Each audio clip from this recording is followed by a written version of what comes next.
7. A Christmas Tree by Sabine Baring-Gould. Tom Stephen was dressed in his very best, a black coat, a tie of blue satin studded with veritable planets, and in it a new zodiacal sign, a fox in full career that formed the head of a pin.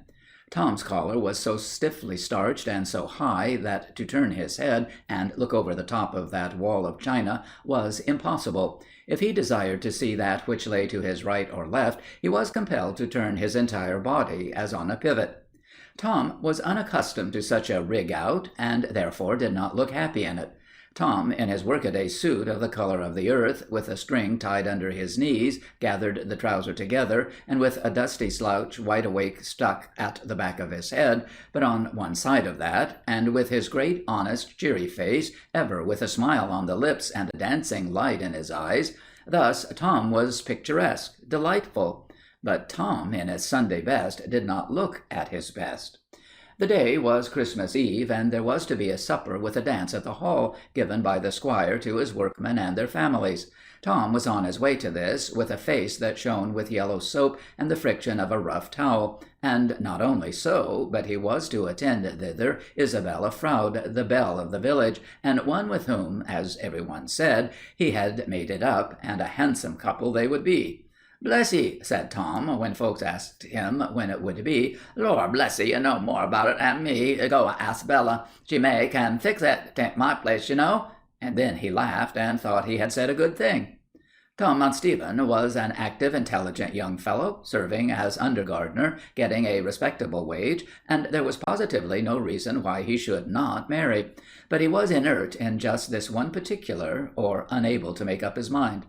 Isabella was 3 years his junior, with a very delicate skin and lovely rosy complexion, fair hair, and forget-me-not blue eyes, somewhat doll-like, save in this, that a doll is never self-conscious, and self-consciousness spoke out of every look of Bella's eyes, every turn of her head, every motion of her body. But was she to be blamed? I think not. The squire always had a pleasant word to give her. The young ladies at the hall made much of her. Every one with one voice declared that she was a beauty and the pride of the village. Under such circumstances she must have been endowed with unusual common sense and strength of character not to have become vain and self-satisfied. Bella lived at the lodge, and it was her practice to open the gates when carriages drove up, and on such occasions she was quite aware that the ladies, and above all the gentlemen, looked at her. And when immediately after passing she saw them turn to each other and say something, then she was confident that they said, "What a pretty girl!" and being obliged to keep herself neat and nicely dressed, did much towards making her attractive. It was understood, or half understood, that Tom would call at the lodge on his way to the hall and pick up Isabella and go on with her. It was in this way. The day before Tom had said to her, "More wonderful thing, mayhap, Belle, than that I should come and fetch you away to the hall tomorrow, and then you'll give me the first dance in 5 arter." "Well, I'm sure I don't mind," she had replied, and so it was understood that he should go for her, and that she should expect him. "Why, whatever you be about, Polly?" exclaimed Tom Stephen, as he called upon a tall, pale girl with pick and spade over her shoulder. That girl was Mary Mauduit, who lived with a frail, suffering little sister in a cottage, and supported herself by needlework and starching and washing. She had been a teacher in the school, but had been compelled to resign, owing to her sister's health. These two were together, and they were orphans. The child could not be left. "Why, Tom, how fine you be! Where you be going to?" That was the way in the country. A question begets another before it is answered. "I be going to the hall. There's grand goings on there tonight." "So I've heard, but I didn't mind it, and I reckon that Bella will be there too." "For certain, but what are you about with pick and shovel, I'd like for to know?" "Well, if you must know everything, Tom, it's for little Bess." "Not going to dig a grave?" Tom would have bitten his tongue out. He was mad with himself for uttering such a question. It had bounced out of his mouth without thought, and now he saw the color rush into Mary's face, her eyes fill, and her lips tremble. "Oh, hang me for an idiot," said Tom. "I mean it. It's just my ways, Paul. I want to say something smart and just say the wrong thing always. But what be about with them tools?" "Well, it's this, Tom. I thought I'd give little Bessie a Christmas tree. I've got a few trifles to hang on it, some oranges and nuts and a needle case and so, And I got Mrs. Wonnacott to come in for an hour and sit with she whilst I went to the plantation after a tree. The squire gave me leave," she added in explanation and self-exculpation. "But, dear heart alive, you don't want a pick and spade for getting up a young spruce. You want the chopper or a little handsaw." "I don't wish to kill the tree. I thought if I get her up by the roots, I could plant her again in the garden, and she'd grow up to a big tree, and it'd be something to look at, every year growing bigger." "What size tree do you want?" "Not such a terrible big one, just middlin' like. I can't have her too small, as I ain't got no tapers like the tiny red and yaller and green uns they had up to the parsonage last Christmas. I've only got bits of common candle ends, and they'd be too heavy for a mite of a tree. How will you bring back your tree in the moors? Roots, Mary, with soil and pick all together. Well, I reckon I can make 2 journeys. You can't make 2 for the tree." Mary stood silent. "I tell you what I'll do, Polly. I'll off with this dratted collar and put aside my new coat and away with you to the plantation. If you go and mistake and have up a deodora or a Douglas instead of spruce, the squire'll kick and scream." "Oh, you're too kind, Tom, but you'll be late for the entertainment." "Oh, that's nothing. Not 2 minutes. She'll wait." He did not explain, but Polly understood that she signified Bella. But she did not know that it had been understood that Tom was to fetch the pretty girl from the lodge. "I dare say you'll let me put my coat and that dratted collar in your cottage. Lord, Polly, I'm like a donkey in a pound when I've got that collar on, jumping up and down and trying to look over the wall and clear it if I can." A couple of minutes later, Tom, divested of collar and coat, with pick and spade over his shoulder, was attending Mary Moditt when the head gardener passed. He was a Scotchman and a widower, a man of much self-confidence and independence. "What, off, Mr. Monstephen?" The gardener addressed his subordinates with a Mr. It made himself more important, marked the distance between them more emphatically. "Yes, Mr. McSweeney, just to take up a young spruce for she." "Ta-ta," said the Scotchman condescendingly, and passed on. "It's been a bit stuffy with me," said Tom, confidingly to his companion. "What's all about, I can't tell. Perhaps he guesses I knows too much, but, Lord, I'm not one to blab." "Perhaps he's a little jealous," said Mary slyly. "Folks do say he has been thinking about Bella, but there, 'tain't no good dreaming of going against you, Tom. I don't have no need to them tales. People will talk. Besides, if he were looking out for a Mrs. McSweeney, I reckon he'd go after widders. Ain't he a widower hisself?" "That don't follow," said Mary. "Don't it? Then it art," retorted Tom. "There, don't be snuffy with me," said Mary. The getting up of a suitable tree and its transport to the cottage of the Mauduits was not a matter of 2 minutes, nor of half an hour. Tom was aware that Isabella would have been kept waiting, but he relieved his mind with the consideration that she would take it for granted that he was detained by some business, and would walk on alone to the hall. The distance was trifling. He could explain matters when he arrived, and she would at once understand the circumstances. "I don't see how you're going to stick them candle ends onto the branches," said Tom. "I shall heat hairpins and run 'em through." "That's fine," exclaimed Monstephen derisively. "And when the candles be burning, the flame will heat the hairpins red hot, and they'll melt the composite, and there'll be a pretty mess, and the candle ends falling about on all sides and fire and everything. I hope you're insured." "Oh, I can manage it." "No, you can't. Excuse me, Polly, I reckon mother at home has got some bits of tapers from the parsonage tree last year. Her was up there helping, and they throwed the tree away when done with, and her's a 7 woman, and can't abide no waste, and I know her pulled off and kept the remains of candles. They have wires for handling of them on. If you don't mind my leaving that collar here, you won't let nothing damage it, nor let the cat get at it, will you, Polly? I'll run home and see what mother have got. I couldn't run in that collar. 'Twould be sheer impossible." So instead of going on to the hall, here was another detention. But Tom was a good-natured lad. He was not needed at the hall, and here at the cottage he was of real assistance. After the young man had been away nearly a quarter of an hour, he returned with a small box full of portions of tapers, and some entire, and sundry little sparkling ornaments that had furnished the tree the preceding Christmas, and had been cast aside, but saved by the prudent and frugal Mrs. Monstephen. "And here, Polly," said Tom, "here's a spotted dog in china as stood on my mantel-shelf that little Bessie be welcome to. You can set it under the tree. Now I'll clap the tree mores into a tub, and then I'm off to the hall." When Tom, reinvested in collar and coat, arrived at the lodge and inquired for Isabella, he learned, which did not much surprise him, that she had gone forward. So he went to the hall by himself, not greatly concerned at being late. He knew that all who were invited would not be able to arrive punctually. There would be 2 sittings down to supper, and he would be in time for the second. When he arrived, he looked about him for Isabella, and saw her seated beside the Scotch gardener, who was helping her to trifle. With a little difficulty he made his way behind the chairs, and in and out among the servants who were waiting on the guest, to where Isabella was dipping into the trifle. "So sorry, Bella, I couldn't help it," said he.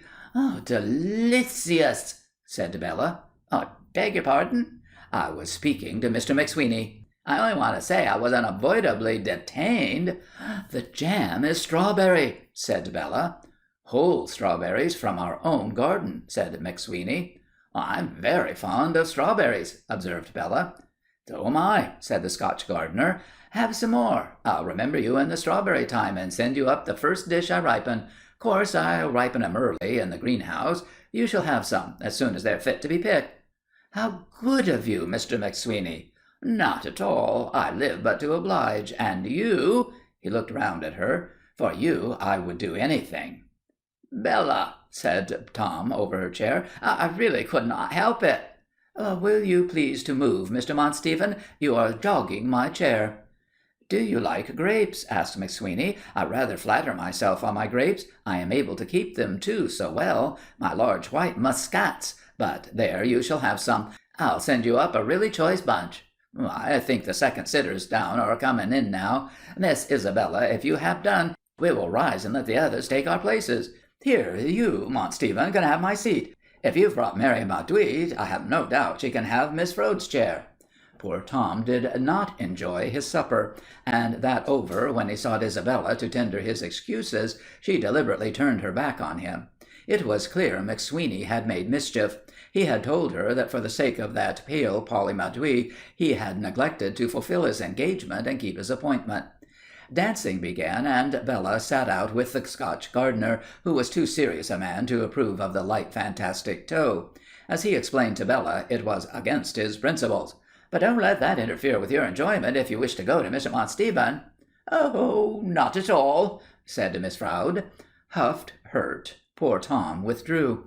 He slunk away from the hall. Among so many he would not be missed, and of enjoyment there was none after his rebuff. It would madden him to see how Bella carried on with the Scotchman.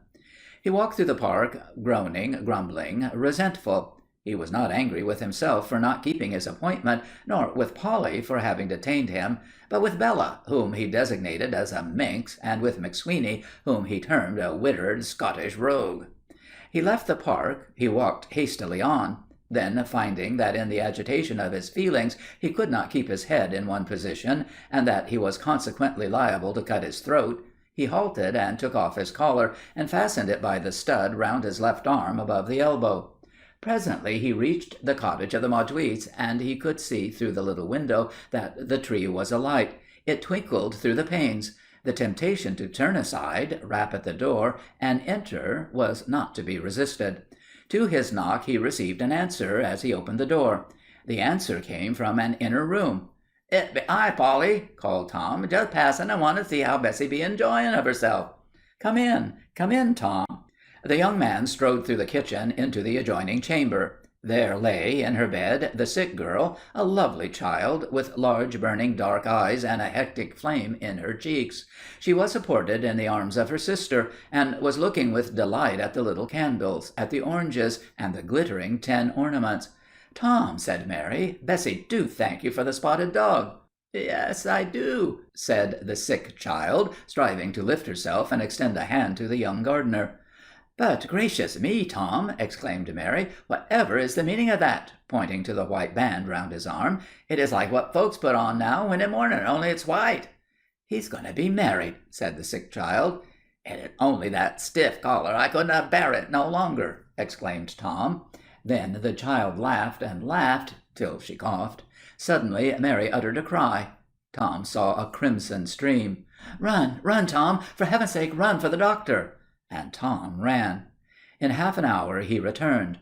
Polly was kneeling by the bed. On it lay the child, the face almost white, but yet with a little color in the delicate cheek. Her hand held tightly that of her sister. The doctor had not come. He was out. Would not be back till morning. Tom could not explain this, and he knew, moreover, that the surgeon could effect nothing. Without a word he knelt also by the child's bedside. The candles were quivering to extinction on the Christmas tree. One was guttering and sending a stream of wax over the head of the spotted dog. Then another fell, twinkling, through the boughs and went out, and at the same time the light went out in Bessie's eyes. A few days later, when the earth had closed over the child, Tom was speaking with Mary, and she said to him, "Tom, I think now I should like that Christmas tree be planted on the little maid's grave. Will you oblige me by doing it?" Then, after wiping her eyes, "Tom, that is a tree of death." The head gardener triumphantly carried away Bella. The marriage took place within 6 weeks of the Christmas supper and dance. Isabella Froude had become Mrs. Sandy McSweeney, and was planted in the gardener's beautiful cottage. But in all things human there comes a change. Within a very short time certain matters started to light. What these were you shall hear from the squire's own lips as he addressed Tom Stephen. "Tom," said the squire, his broad rosy face very hot and agitated, "Tom, I've bundled McSweeney off. I don't see why I should have to buy the fruit I grow from the greengrocer in our market town. I don't see why, if I purchase bulbs and greenhouse plants, they should invariably disappear and be reported to have died. I don't see why, if I buy flower seeds, they should come up in other folks' gardens. I have not been able to get fruit for my table without sending to town to buy it. I have been ruined in procuring vast supplies of choice plants from nurserymen, and have not enjoyed them. McSweeney is off. Hang it, you may not be a professional and A1 and all that, but you are honest as daylight. I feel I can trust you, and dash my buttons, there is the situation vacant for you, if you choose to have it. And there is the cottage. The only disadvantage is that it is too large for you, and you are unmarried." "Oh, as to that, sir, that is easily remedied. I be just now on my way to the parson to get him to have marry me as next Sunday." "Mary? Mary who?" "Mary Mauduit, sir." Oh, I wish you joy. An excellent girl. There it is for you, the house, Tom. You and Mary shall go into it as soon as I have seen the back of McSweeney and his Bella, and have had it whitewashed. And hang it, Tom, here, come round to my study, and I'll give you a cheque for £10 towards the furnishing." "Oh, I thank you, sir. I thank you with all my heart." "No need of thanks, Tom. Bless my soul, when a master has a trustworthy, honest servant, it is he who is to be counted lucky, and unless he is an ass, he will keep him. There, come round to the study." And now nearly 2 years have passed, and this time we see a little party coming out of the church porch. As I live, it is Tom with Mary, no longer Mauduit, but Mont Stephen. But they are not alone. There is a baby in a long white robe being brought forth, a babe that had been carried into church to be christened. As Mary stood in the autumn sunlight outside the porch, she touched Tom's arm and said, "Let us go to little Bessie's grave." And they went, and the baby was taken there also, over the drooping grass, wet with autumn rains. "The poor little Christmas tree," said Mary, "although a tree of death, lives. See how hearty it appears."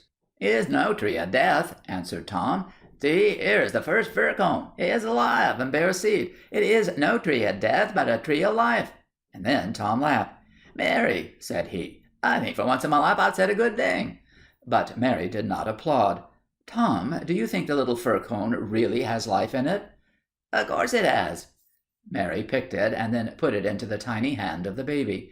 "Look, Tom," she said, "but for that Christmas tree you and I would never have become what we are to each other, and now in it is the seed of life, and so on and on and on for evermore. Our baby has it, and it shall be sown, and so, really, Tom, there seems to be no end to life. It goes on forever and forever." "Amen," responded Tom.